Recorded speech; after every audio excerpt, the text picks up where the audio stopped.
welcome back, dear viewers. You're still watching The Breakfast Show live on Nile TV International, and it's now time for our second and final topic of discussion for today. And we're going to be talking about the third edition of the Arab Sustainable Development Week, which kicked off under the auspices of President Abdel Fattah el-Sisi. And this year's theme was, or is rather, integrated partnership for sustainable future rather, and it was a 4-day event that was held in cooperation with the Ministry of Planning, Monitoring and Administrative Reform and the Arab League General Secretariat in partnership with the World Bank, the UN Development Programme, UNDP, and the European Union. And to shed more light on this topic, we're most delighted to be joined here in the studio by Mr. Mario Rizk, and he's the representative of the External Affairs Committee of the Arab Youth for Sustainable Development, the League of the Arab States. First of all, good morning, sir, and thank you so much for joining us on The Breakfast Show. Good morning, thank you for being here. Good morning, and let me first of all ask you about the third Arab Sustainable Development Week. Tell us more about this event. Okay, well, since 2016, the League of Arab States has lent special attention to achieving the Sustainable Development International Agenda and its 17 goals. So about the week is aiming for bringing together all the policymakers, all the governments together to achieve the Sustainable Development Goals through tackling all the problems that facing the Arab region towards achieving the 17 goals. If you could tell us more about the participants, we have just mentioned the partners. If you could tell us about who were participating in this event and what were their roles exactly. We had 1,300 participants in a very, very wide variety, all the way from students to high-level participants, ministries, ambassadors, business leaders, civil society. We had a really variety in the participants we had.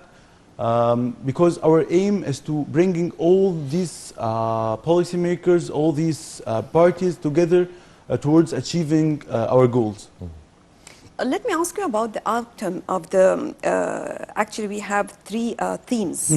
So first we have the integration between development partners and towards a better life and the new horizons for an ever-changing world. Let's shed a light on each of them. Okay. About the integrated partnership, we believe that to achieve our goals, our sustainable development goals, we need to make a collective action. Partnership is very important between all the parties we have. They have all roles in achieving the sustainable development goals, from starting from the civil society, the governments, even the role of individuals is very important for us. And for the second goal we have, the well-being is very important.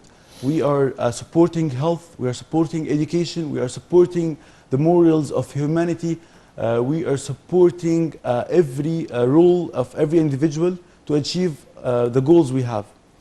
And for the lasting change, here comes the role of the sustainability, because now we are in a world of jobs are now having more role, and jobs are eradicated and have no role. So technology is very important. We are now supporting education more.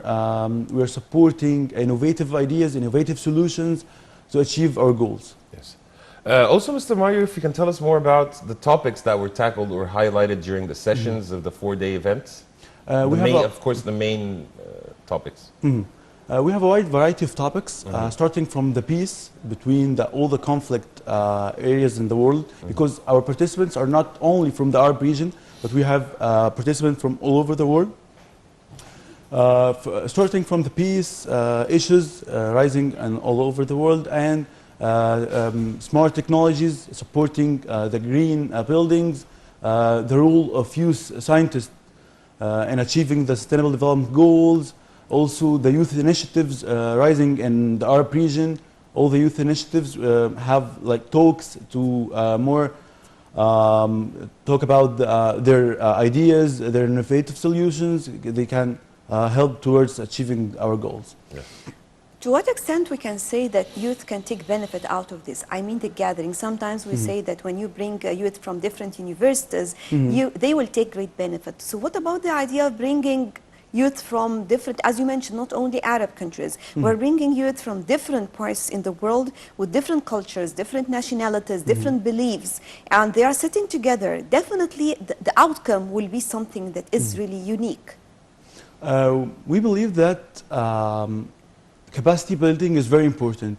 And now when you have a conference and people come from all over the world and share experience, share their stories of success, their challenges in all aspects, in technology and education, in supporting poor areas, slums. Social responsibility. Yeah, social responsibility. So we are sharing our stories. All of us and all over the world have different maybe challenges, but we have a lot in common. We have a lot of motivation, and we have a lot of genuine compassion towards these issues. So sharing these stories is very important. Capacity building, we believe that is very, very crucial in this period. Yes. Also, Mr. Mario, if you can tell us to what extent could this gathering open new horizons rather, and communication among the Arab and youth from all walks of life? Okay, I will take this chance to introduce to our platform that I'm a representative now of, the Arab Youth for Sustainable Development platform. We are a group of self-organized young people. We all share the same genuine compassion towards all the issues that facing the Arab countries, from poverty to maybe civil wars to poor quality of education for some regions. All the problems that facing Arab countries, we are trying to put creative solutions. We are trying to make new horizons for communication between all the sides, from policymakers to youth, to students, to even children. We're doing great effort towards better communication, better platform to just discuss and have recommendations and have solutions to these issues. So the conference is a very good opportunity to bringing all the parties together to further cooperation and further contribution to solve these problems. Talking, because definitely you are among youth, and talking about the idea that the changes that took place inside all the youth after all these gatherings, I mean, how this young man or young woman, after attending such gatherings, sitting with different people, in addition, of course, to the youth conference that takes place on annual basis with the president himself on a monthly basis, I mean. So definitely there is something that we can realize among the young people after these meetings, being part of the political and economic life in general. It's a message of hope that every one of us, even if you're not a policymaker, even if you're not a stakeholder, but you have a role. Maybe if you think it's a small role, but you have a footprint, you must act. You must act now, because in all these rising issues, we need to have an action. And we believe that such conferences, such meetings, such gatherings are very important to say to everyone there is hope, that our effort and that our effort in sustainable development is really matters, is really effective in all these issues that our Arab region facing. So it's a message of hope that your role is very important, and that we are concerned with your ideas, with your opinions, with your contribution, that you have a huge role. Also, Mr. Mario, if you can tell us, how did the development partners evaluate the development process in Egypt during this session? Okay. Egypt is now facing a lot of problems, but in the same time, these challenges just make us very keen on progress and very keen on facing all these challenges with development. Because Egypt is one of the very important countries in the Arab region and the Middle East, and also from the very early countries that amplified the Sustainable Development Agenda, the 2030 vision. All the reviews that Egypt had made in the United Nations and all the conferences that we making now in Egypt is just a message, just a clear message that Egypt is in the right way. We are facing problems, yes, sure, but we are making a huge progress as well. Yes. Talking about sustainable development, and this is the most important part, and talking about this part in particular with the youth now, do you see that really they are all aware of this? I'm talking about the awareness of the young people in general, or still they are not, they don't understand exactly what is going on? To be honest, during this week we realized a huge difference in the awareness, because as youth we are very concerned about the awareness of everyone in the society about the SDGs and the development in general. But we realized in this week that people, and especially youth, there is a huge development in their mind, in their way of understanding the SDGs. Now everyone is talking about the Sustainable Development Goals. They all know the 17 goals of sustainable development, and they are all working in parallel to each other to achieve them. Whatever your field of work, even if you're working in education, health, well-being, you're working in partnerships, you're working in environment, we're all aware of the Sustainable Development Goals. But it's that this is not enough. We are also working to raise more awareness about the goals, to raise more awareness about how important is your role in the society. And we are working very effectively in capacity building of youth all over the country and all over the Arab region. Yes. If you can tell us also the role of the Arab League in this Sustainable Development Week? The role of the Arab League in organizing this very important event. The Arab League was very keen in engaging a huge number of youth in the week, and as well. You said that over 1,000 have participated. 1,300. They are very keen on engaging a huge number of youth. They're very keen on bringing all business leaders, all parties from different countries, all ambassadors to attend, to set up together to achieve more solutions to all the issues that are facing our Arab region.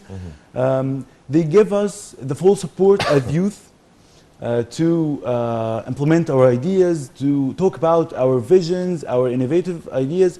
And a lot of business leaders, a lot of organizations are now hearing. They are here to us because they believe that this region, youth are very keen on serving this society, serving this region to achieve the 17 goals. And now I see in the last 3 years, the week is very effective, and the week is very attractive to all parties from all over the world. Maybe also talking, as you mentioned, the social responsibility, because if you are talking about sustainable development, it can never be achieved without social responsibility. So if we talked about such different kinds of gatherings among youth, and how can we have some of the social responsibility among them, having some teams to be responsible for different areas, especially we are talking about different careers attending and different backgrounds, whether we're talking about education, medical, a lot of things actually. Here come the role of passionate youth to talk to every one of these categories. We had a very huge contribution from the health sector. We have a very huge contribution from the civil society sector. We had a very huge contribution from the business leaders all over the country and the Arab region, and even from all over the world. So the civil responsibility and the social responsibility is achieving from compassionate youth that are very keen on serving their society.